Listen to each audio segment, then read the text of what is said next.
Imagine a snowy day from your childhood. School's just been canceled, you've got a belly full of Pop-Tarts, and you're all bundled up in your warmest waterproof, quasi-waterproof, or, depending on how long ago your childhood was, utterly non-waterproof snow pants and winter boots. Clambering through the unshoveled pathways and pure white drifts, you join your friends who've come out to play. There amongst the runny noses and pom-pom hats, there is but a single question on everyone's swiftly chapping lips. Do you want to build a snowman? Yeah. I do want to build a snowman. And the next thing you know, you're rolling oversized snowballs of graduated girth, foraging for arm twigs, and tracking snow all over your living room carpet in search of the requisite accessories.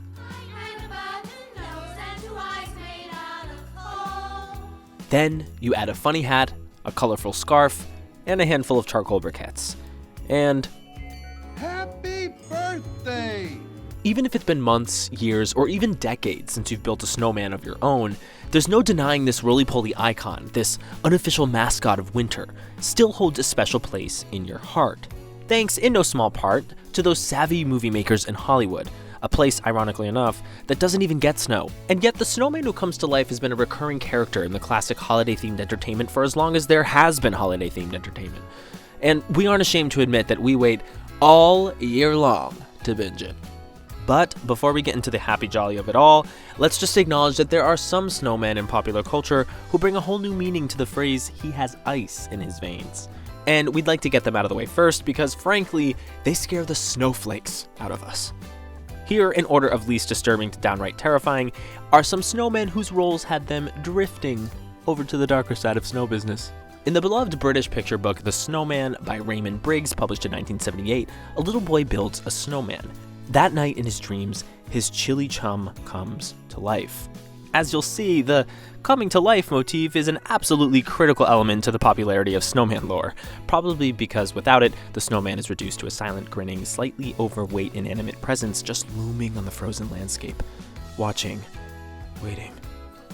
Anyway, the popular book had no words, just illustrations, which lent itself nicely to a fanciful television film adaptation in 1982, with the hazy beauty of the original drawings hitting just the right nostalgic tone. Like the book, the movie has no words, but it is dramatically scored, and by dramatic, we mean disturbing? The main theme, entitled Walking in the Air, is performed in the eerily high voice of an actual choir boy, and sounds less like a winter ode or a Christmas carol than it does a medieval Gregorian chant. This adds a truly haunting element to what would have been a fun-filled snowman adventure.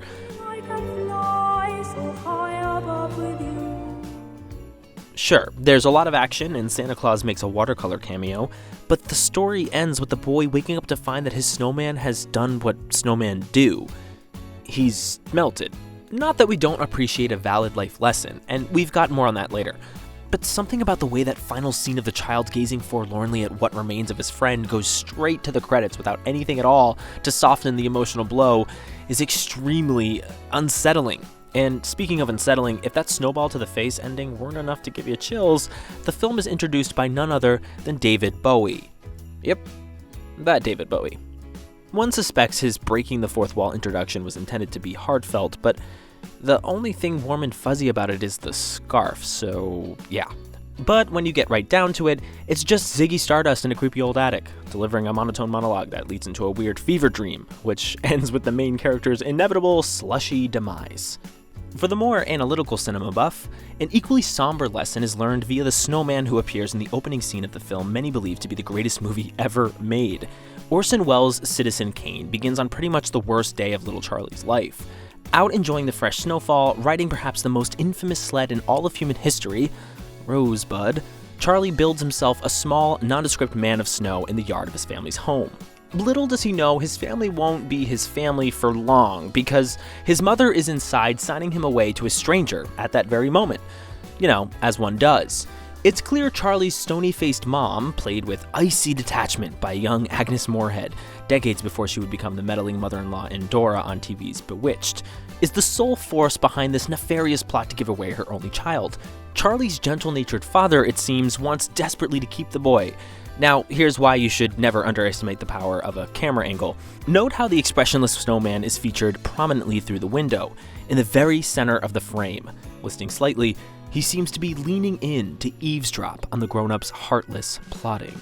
The conspirators then file outside to drop the bomb on Charlie, and the snowman seems to be watching their approach. Indeed, he is tactically positioned between them and Charlie, almost as if he's trying to protect him. Watch a moment longer, and the blocking finds Charlie's father separated from the others, on the far side of the snowman.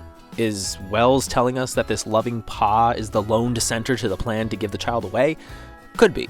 Or is the snowman staring the father down because the snowman knows something we don't? When Charlie is told of his fate, he goes a little ballistic, understandably so. And here's where Wells earns his reputation for being a brilliant filmmaker. The surprise twist hits us like a polar vortex. So, a snowman can be the harbinger of tragedy, but they can also be the bad guys themselves. Who knew? Well, Doctor Who knew, that's who. Not to be confused with the other Who's. But that's another Christmas story entirely. The menacing snowmen who come to life in the 2012 Doctor Who Christmas special are the North Polar opposite of what we've come to believe a snowman should be. Standing up to these guys would require some serious snowballs. Then there's the Bumble, also known as the Abominable Snowman. There are countless legends about this beast, but the one we're talking about comes from the 1964 stop-motion masterpiece Rudolph the Red-Nosed Reindeer. In terms of bad snowmen, the Bumble kind of straddles the line. He starts out scary, but like so many villains in children's literature, it turns out he's just misunderstood. Rudy and his dentist pal Hermie first encountered the Bumble monster while running away from Santa's workshop with the help of intrepid North Pole prospector and chronic exaggerator Yukon Cornelius. The fact that Rudolph and the elf blithely set out on their adventure in spite of the potential danger of encountering the beast underscores their childlike innocence. Up until now, they've been sheltered, protected, wrapped in a cozy cloak of Christmas magic so secure that the surly snow creature couldn't penetrate it. But since they've left their holly jolly bubble, they're learning that life hits a little different out on the frozen tundra.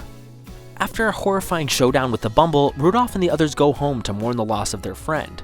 But, cue the aforementioned Christmas magic, turns out Yukon didn't get himself unalived when he and his nemesis went over the cliff. Why? Because Didn't I ever tell you about Bumbles?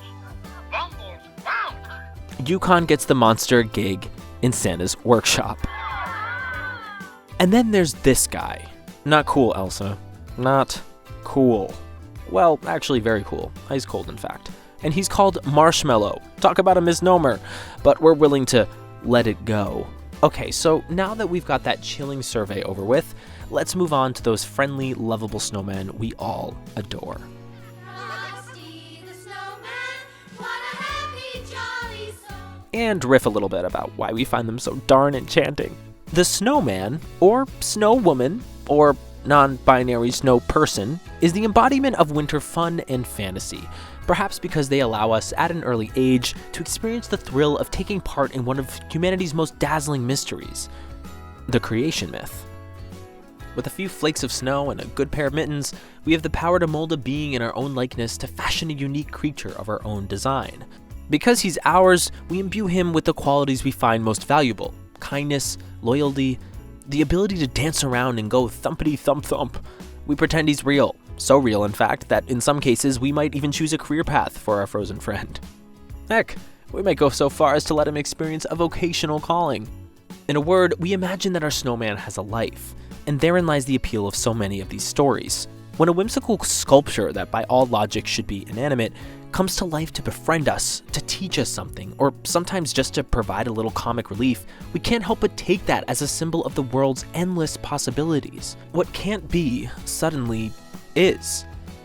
And we're here for it. Consider Sam the Snowman, the narrator from the mid-century Rudolph classic. Silver and gold decorations. Although they're members of the same species, Sam is nothing at all like his unkempt castmate, the Bumble. Quite the contrary, he is perhaps the most debonair snowman of them all. Voiced by entertainment great Burl Ives, the puppet bears an uncanny resemblance to his real-life alter ego, which would have been truly impressive to those early audiences. Suave and well-spoken, this portly snow sophisticate sports a bowler hat, a tweed vest, and a pocket watch, making him a dashing figure as he trundles around the North Pole with his trusty banjo, imparting holiday wisdom and wishing us all a holly jolly Christmas. Have a holly jolly Christmas, it's the best time of the year. Back in 1993, Campbell's Soup recognized the snowman's potential as an advertising pitchman in this memorable commercial. Let it snow, let it snow, let it snow. Nothing melts away the cold like a delicious... The concept was so effective that the company decided to revisit the Soup Snowman connection again in 2020 with this cuter-than-cute variation on the theme.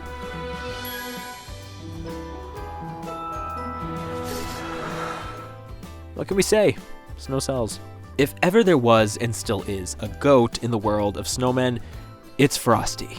Thanks to songwriters Walter E. Rollins and Steve Nelson, who published the eponymous Wintertime melody, that happy, jolly soul has been delighting children and adults alike since 1950.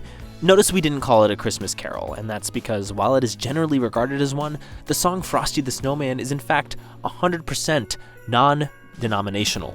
There is no mention of Christmas, Hanukkah, Kwanzaa, the winter solstice, or any other religious observance in the lyrics, which in our opinion is precisely what accounts for Frosty's universal appeal. Frosty is for everyone, and what could be more spiritually uplifting than that? In 1969, Rankin Bass Productions, who pretty much held the monopoly of holiday-themed television entertainment back in the middle part of the last century, produced an animated TV special, extrapolating from the song lyrics a story in which Frosty has an impromptu playdate with a gaggle of schoolchildren. The plot thickens when, with the help of a little girl named Karen, Frosty must rush off to the North Pole in order to escape the clutches of an evil magician who wants his magic hat back. Oh, and also to avoid melting into oblivion, because that kind of sounds like not good. That's a lot of pressure for a guy made of snow to deal with, and on his birthday, no less. Happy birthday! Yeah, Frosty, you said that already. Putting aside the inexplicable fact that although there's a foot of snow on the ground, most of the school children are wearing shorts, leaving viewers to wonder why our plucky heroine Karen is the only one appropriately bundled up in earmuffs, scarf, and snow boots. There truly is nothing not to love about Frosty the Snowman. In the end, Frosty is brought to safety thanks to another Santa Claus walk-on, and Karen doesn't wind up with frostbite, thanks to Frosty's genuine unselfishness. You will melt. Just a little. I'll only stay inside for a But there is that life lesson we said we'd get back to. You know, when this happens. Oh man, that is so depressing. But then this happens. And this. Happy birthday! As per the song lyrics, Frosty promises he'll come back again someday, and he does. Every year in syndication and on streaming services. So it is definitely a happy ending for the superstar snowman. But let's be honest, that image of Karen crying into a pool of melted snowman is pretty hard to ignore. Which is why, when the Disney mega hit Frozen took over the world in 2013, this beautiful moment may have just felt the tiniest bit familiar. Little Olaf, with his extreme overbite and his unwavering optimism, captures our hearts from the minute Elsa swooshes him into being. Indeed, if there's any competition at all for Frosty's title of greatest snowman of all time, it's coming from this quirky little snow dude. As sidekicks go, Olaf's hilarious. I can't feel my legs! I can't feel my legs! Those are my legs. Oh, hey, do me a favor. Luckily, Olaf gets to stick around, even after the weather turns, thanks to Elsa's powers. Talk about cold hands, warm heart, huh? No? Anyway. Thanks to some Disney magic, Olaf gets a major role in the sequel, not to mention a spin-off and some hefty merch sales as well. But without Elsa's magic, things for the sweet but dim-witted little snowman could have gone in a very different direction. So maybe the real allure of the snowman is the fact that his unavoidably short lifespan makes him all the more precious. A product of our own imagination, filled with endless possibilities, a reflection of our greatest dreams and goals, the simple snowman is a hat-donning, scarf-sporting, well-rounded monument to the importance of seizing the day. He inhabits one brief, enchanting moment in which he brings immeasurable joy, then disappears like a crystallized snowflake on a chilly breeze. if we're lucky, he'll leave behind a dusting of happy memories that we can call upon forever. So, no, Anna, it doesn't have to be a snowman.